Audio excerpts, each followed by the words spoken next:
I I decided to do my what if. Actually, I have a list of my what if, but this video will be like raw. I just going to express myself, and also this is the way I am gonna use my free time. I have a lot to tell, and where I'm gonna start. Oh, what? Ah. Yeah, I was still struggling speaking in English when I'm practicing it in front of camera. So yeah, let's do this. So first, I just want to share with you about being present at the moment right now. Kung ano naman yung naiisip mo, sabihin mo. Kung ano man yung gusto mong gawin at the right moment, sabihin mo. Because I learned, hindi ko kaya didiktahan kung anong gagawin nyo. Basta natutunan ko lang na past and future, fast, fast, fast, past and future, they are hindi sila totoo. They're not real. Because the past and future is on your present. Para sila nangyayari. Para sila nangyayari. Which is, parang nilagyan na sila ng label. Just to explain it better. But, ang natutunan ko. Pero, I am not forcing you to believe in me. Ngayon, hindi ko na alam yung gagawin ko. So, next. So, I learned to become present at the moment. So, using this time, what I'm telling you is that parang nag-explain ko naman na product na hindi maintindihan ng kausap mo. So, yeah.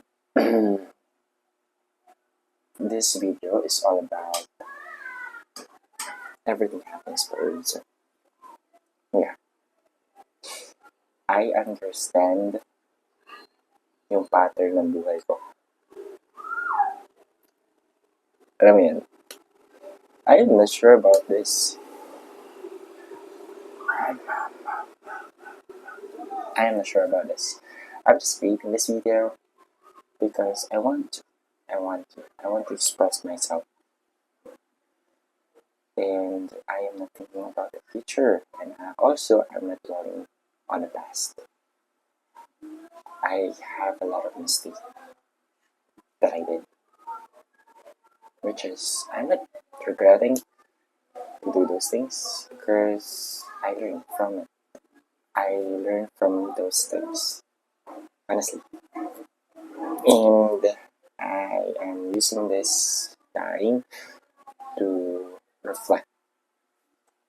After watching a lot of videos, self-help, the one thing that I realize is nothing. Nothing. Life is nothing. Life is empty. Life is exists. Yeah. I keep manifesting what I really want. What I really want to achieve in life. What I need to have at a certain age. What things in this earth that I'm gonna have in the future. It parang lahat na lang want. Gusto ko yan, kailangan. Pero hindi ko na-realize na living in this earth, you don't have to have something. You don't have, tama ba? You don't need to have. You don't need to have. Sa'yo ba ito na loss? Loss sa buhay? Para ako naging self-help guru. Pero I don't want to be like that. Parang realization lang. Gusto ko na talaga siya share. Like, fuck. I don't really care what other people say. That's one of the things that I've learned. Wear everything, accessory that you want to wear, clothes that you want to wear, and be the person that you really want to become. You know? But let's go back to life as nothingness, emptiness.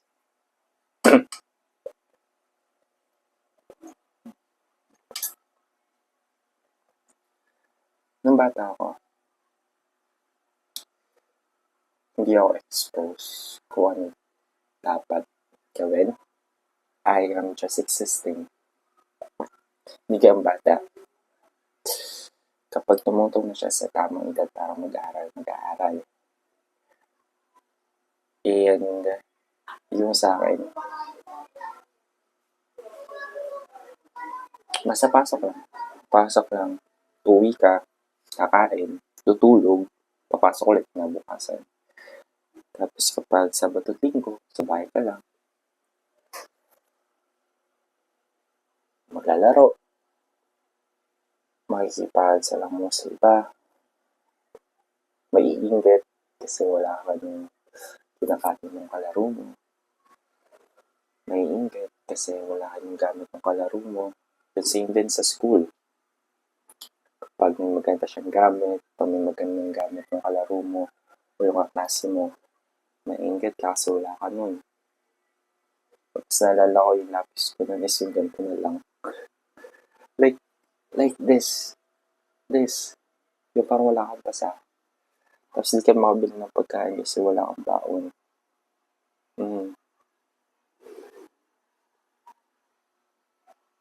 Yeah.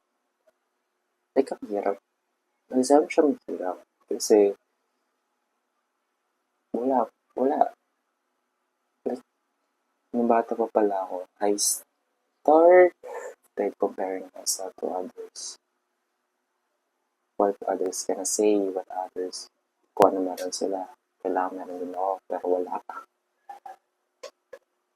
And then, same din sa knowledge. If yung kaklase ko magaling sa mag-drawing, I tend to, selos. Kasi meron silang mga talent. Sa sayaw, sing,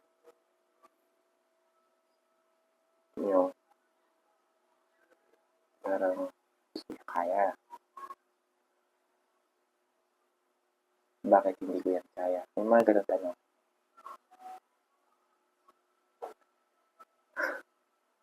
Like parang nag-i-realize ngayon na. Hindi siya. It's just remembering the things that mga nagawa mo in the past. Which is, it makes sense. Those things make sense. And, let's say lang, balikan. Kasi wala ka na dun eh. Hindi mo na hiling bumalik dun. Para baguhin lahat ng nangyari. So, yun. Continue. So, yun na nga. Hindi ako exposed talaga. So,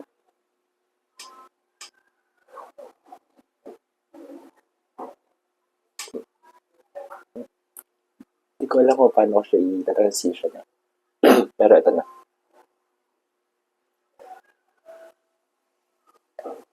Everything na ginugusto ko, nakukuha ko siya after a year. After 3 years. This phone that I have. Pinapangarap ko lang ito. Actually, my first phone is bigay ng tita ko.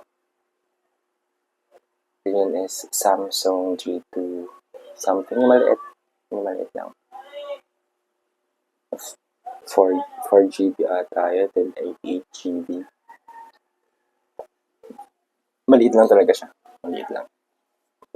Tapos yung nagka-work ako,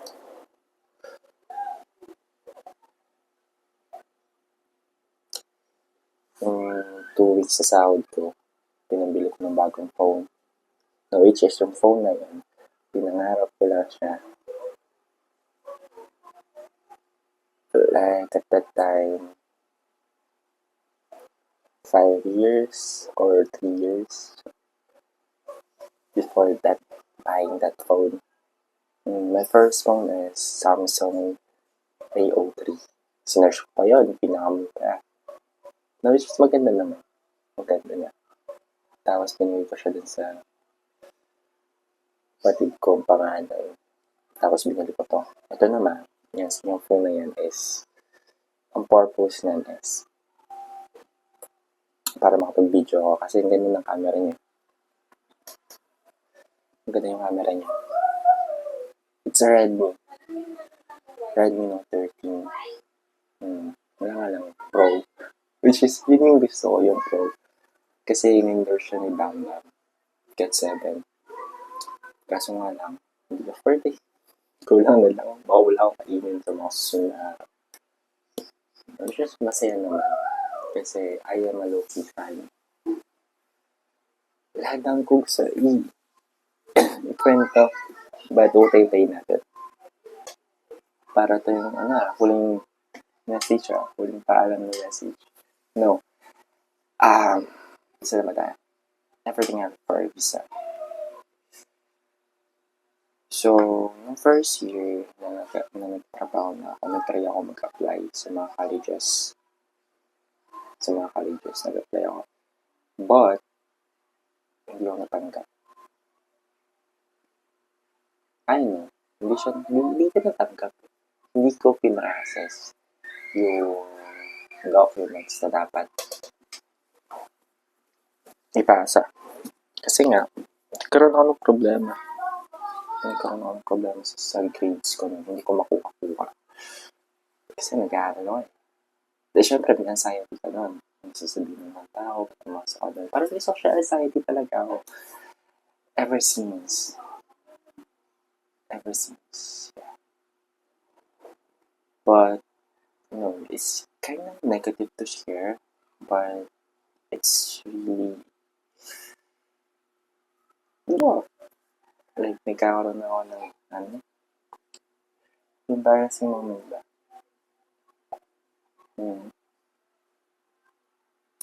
But hindi na naman sa ayaw ko siya i-share. Ang gulo, diba? Ang gulo ko magkwento. Yeah. Gulo ko magkwento. Hindi ganda kasi.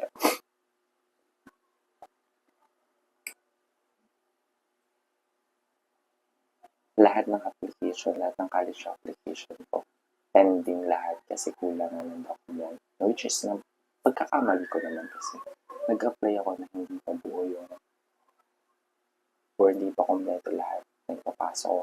Sino ba naman ako tanga-tiga? Which is mali talaga. Mali. Pero sino ba naman ako nun? Wala pa naman ako kamuha-muha nun. Wala akong alam. Kasi nga, hindi ako exposed sa na dapat wala akong kompleto. Bago ka mag-apply. And hindi ko rin naman iniisip yung future na. Iniisip ko yung future. Ko. Iniisip ko na tapos na. Nakapasa na ako, ganun. Parang kinukuha ko na agad yung which is mali. Wala pa nga kasiguraduhan. Naging confident na. Which is hindi palitan.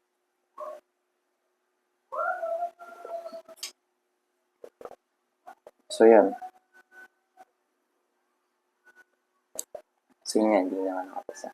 Reason kung ba't hindi ako nakapasok sa university or colleges kulang grade.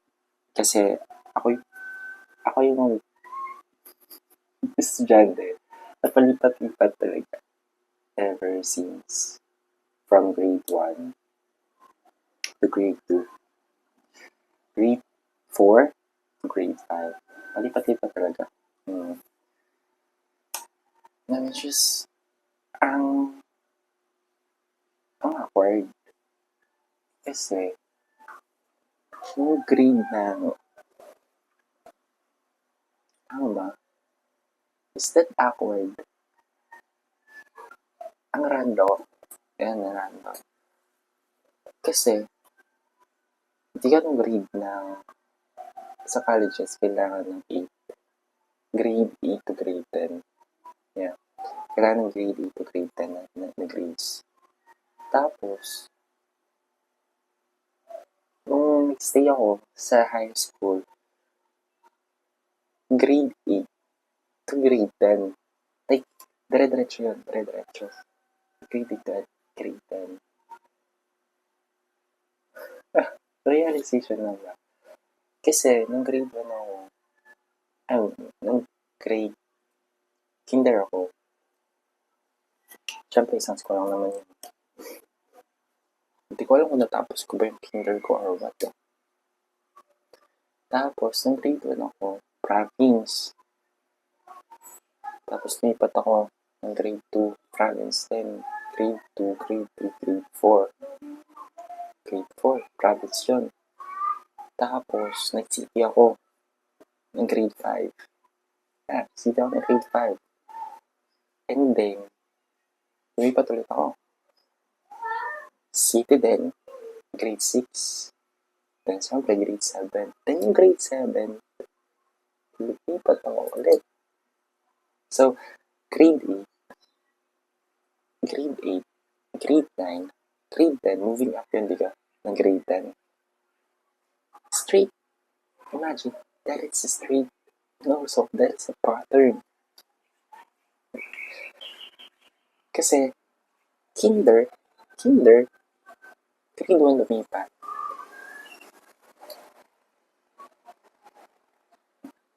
Grade 1 lumipat. Grade 2, grade 3, grade 4 nag-stay.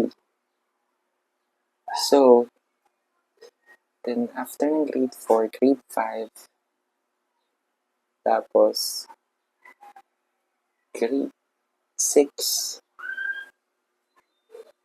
tapos grade 7. Grade 7. Lumipat din. Tapos, following year. Tapos, syempre, di ka, nung mag-moving up na kayo, merong mga school na pupunta sa school nyo na mag-offer ng mga colleges or so on so forth. So, dinabi lang yung school na pumunta sa school namin para mag-offer ng course nila. Wala akong napili sa mga yun. Napili ko sa implementation ng kaibigan ko. So, private yun. To take advantage of the voucher. First thing first, naisipan ko gumawa ng katong content or the stories because basta may dahilan yan. So, yun nga. So, to take advantage the voucher, kasi imagine that is 16, 17K. Then, kung di na lang babayaran mo, like 300 lang ata yung month na. Masaya naman, masaya. Pero di ko feel, walang energy. Basta, saan pa rin yung ugali na pasok lang. Tututukan nyo naman, pero pasok lang. Pero wala talaga akong gusto nun. Yung ibang, hindi ko masyadong na-absorb eh.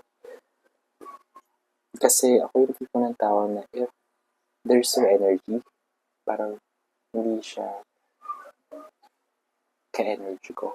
Hindi ko ramdam na gusto ko gawin yung bagay. Hindi ko talaga gagawin. Parang magiging present lang ako dun. Magiging bored, sasayang ng oras ko, something like that. Tapos yung nag-pandemic, actually marami. marami talaga nangyari. Pero syempre sa akin lang yun. Parang, ito lang yung kwento na everything happens for a reason. Kung balikan ko yun. Magulo man. Pero may point. Parang ako, parang, nagiging yung yung, yung mga instructor na kwento muna bago lesson. Something like that. So yun na nga, pandemic. Pandemic on. Yeah, pandemic. Ito si syempre ang hirap ng buhay nun, pandemic to. Pero sa awa naman ng Diyos, nakasurvive. Tulong din ng papa ko. Wala kang ayaw na. That's already negative. I don't want to think that those things, basta yun, na. Alam mo naman siguro yun. Hirap ng pandemic. Tapos, ito na. Grade. Parang pagpapasok na. Parang nag-open ulit sila ng school. Nag-open na sila ng school. Buti nga, nung bago mag-pandemic, tapos yung grade 11 ko, yung sa private, tapos na. Then, awa naman ng Diyos nakapasa.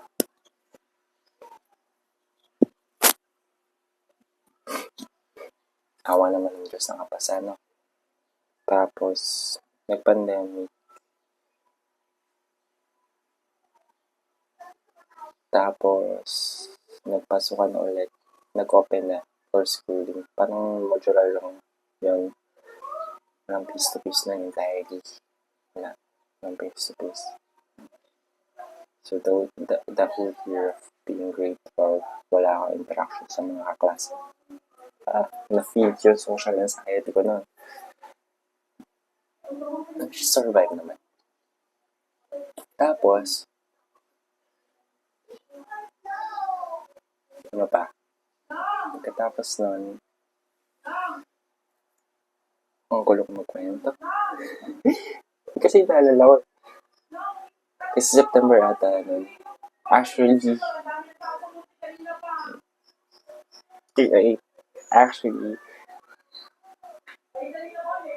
iniisip ko nun talaga.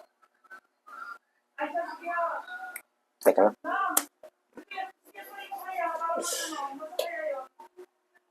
Iniisip ko nun na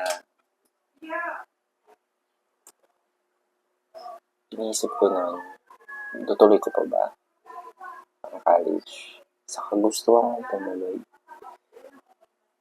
Yun, nag-apply ako.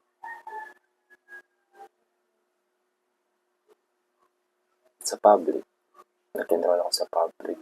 Dala ko yung card ko. Ng grade 11.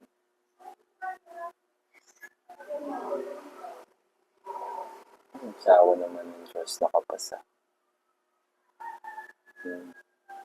With honors. Magic. With honors. Grade 12 yan. Tapos, teacher ko, nag-release na siya ng mga requirements for college. For college talaga, for college. At that time, financially broke talaga kami. No, as in. Then, may nakain naman. Paunti-unti, kumakain sa mga isang araw. As in talaga. Grabe. Grabe yung struggle. Na, which is, aware na merong ganun talaga. Ganun talaga yung cycle namin. Palipat-lipat ang tirahan. Tapos, nakabasa lang kami sa papa ko. Pero, yun na. After nun, dito na ngayon, yung time na nag-apply ako ng college. Nag-apply ako ng college, Tapos hindi na ako nakapasa. Hindi naman nakapasa. Hindi pa ulit eh. Hindi ko na-complete yung requirements. So, nag-work. Alam niyo na yan, nag-work ng 4 years. Tapos, bumalik ulit. So, ang napending kong application, process na. So, last 3 days, I decided to resign. Inside lang mag-resign. Para mag-aral. Unfortunately, hindi ako may-issuehan ng task permit kasi meron na akong previous application. Yun under policy nila. Which is, naiintindihan ko naman. And ito rin yung dahilan kung bakit ginawa itong content na ito. That is my first time to reply. As sincerely na humingi ako ng pagkakataon na, give me another chance. Kasi nga yun yung mga dahilan ko. Which is, policy is policy.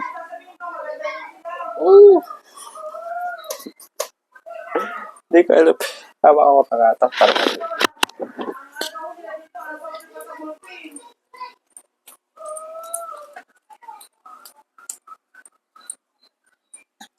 yeah. Ang gulo, diga. So yun, that is my first time ever na mag-reply ng ganon kahaba. Like, I told every single thing na na-experience ko. And ask for another chance. Unfortunately, again, hindi ako ma-issuehan kasi nga, yun yung reason. Kasi ako rin naman kasi, policy man ako. Kung ano yung nasa policy, yun yung susundin ko. Hindi ko i-bend yun. Wala akong gagawin. I-bend yun. Basta susundin ko yun. So, nasa new everything happens for a reason. I keep thinking this. I keep asking to the Lord na give me things, give me what I want. I always keep praying for something na gusto kong mangyari, gusto kong makuha sa buhay. But I didn't realize kung ano yun. Kung ano ba talaga gusto ko. Ano ba talaga? Actually, wala. I don't want nothing. I am just influenced by the society, by the environment where I am living in. Kung ano dapat ko maging, kung ano dapat gustuhin ko, kung ano dapat maging ako. Hindi ko na-realize yun. Now, which is hindi naman ako sad. Or, I am thinking na lost ako kasi wala akong direction sa buhay. No, I am not saying that. I'm trying to say yes. Yung buhay may pattern yan. Yes, you have free will. Yeah, you have free will.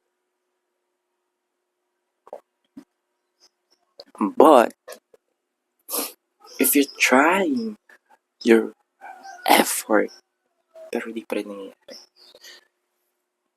Yung gusto mo mangyari, you've tried a lot of things. Pero, yung tadhana talaga yung hindi binibigay sa'yo. You know? And, I watch a lot of videos about this. Yeah. Hindi talaga. Kaya, I learned na kung ano yung mag-resonate sa'yo, kung ano yung nagre-resonate sa akin, yun lang i-absorb ko. Yun lang. Na I tend to, if this not feeling, it's not for me, hindi ko i-feel. Ganun yung mga reaction ng mga nakapanood. Like, parang galit na galit sila. Puta, na. Ganito dapat gawin mo. Ganyan dapat. To achieve this kind of life, ganito ka dapat, ganyan ka dapat. Bakit? Sabihin mo sa akin. Ayoko. So, ganun yan. Ganun. which is ayoko maging. Pero parang nagiging ata ako. I don't want to become something. I don't want to become a breadwinner. I don't want to become a guru. I just don't want to become nothing. Just nothing. Just exist. You know? And that pattern of my life, it gives me goosebumps. Lahat na nangyayari sa akin, hindi ako nag-e-effort. You know, I am not making effort. Sa lahat ng gusto ko mangyari sa buhay, yun dun sa mga bagay na nag-e-effort ako, yun pa at yun pa, yung hindi ko nakukuha. So, I am letting go all of my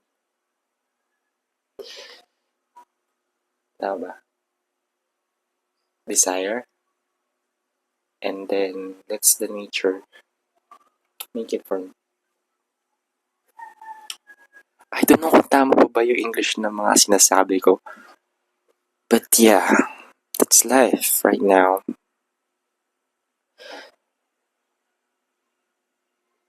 Na-point out ko ba kung kung totoo ba everything happens for a reason? I don't know kung na-point out ko siya. Basta yun, parang may reason pa behind it.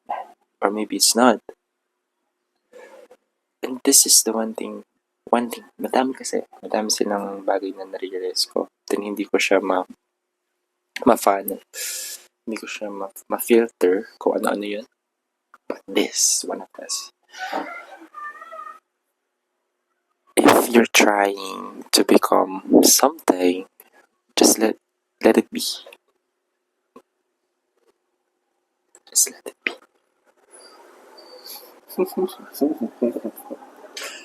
Feeling ko mababaliw ako. Feeling ko talaga mababaliw ako.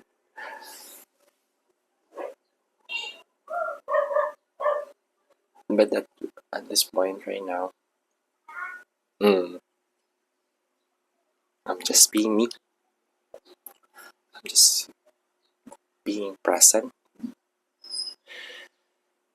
And I am doing what I really want.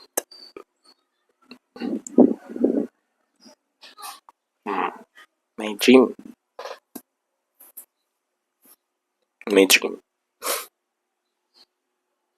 I try to